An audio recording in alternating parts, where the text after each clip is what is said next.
Jimmy, thanks for sharing your rule of life. It's a pleasure to read it, and it's been a great pleasure having you in class. You've been an active participant. You always bring a unique perspective to the conversation, and usually a certain amount of energy to the conversation. At least that's what Chelsea says. So thanks for all your contributions to the semester. I appreciate your rule of life. You've got some great things in here. Continue to think about how you can do these specifically. So you say 20 minutes in prayer.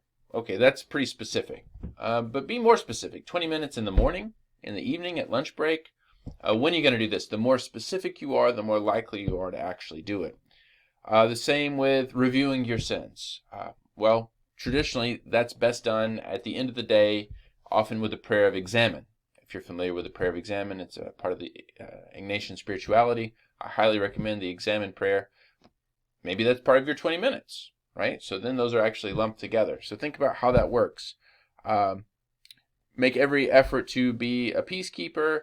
That's a really great thing to strive for, but it's not a rule exactly. It's not specific. So what does that actually look like? Same thing with honesty. Strive to be more knowledgeable in practice of medicine. Well, maybe you spend a certain amount of time every day reviewing journals, abstracts, or watching videos, or something. What does it mean specifically to stay knowledgeable? Your weekly habits are quite specific. Go to Mass, have some conversations. That's really good and healthy. You throw in monthly habit because you're an overachiever.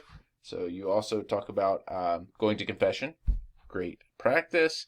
And then as an annual habit, review this rule. And I had to say that's actually a very wise annual habit. You can do that personally. You can do it with others in a retreat setting. But just to create a habit or create a rule, and then once a year to say, how have I lived my rule? And then maybe to spend some time adjusting it and think, how do I want to live it out the next year? What will this look like? As you grow a family, which I think is what you want to do, you can do that together in a family retreat. What's our rule going to be? How have we kept keeping that rule before? How will we do it moving forward?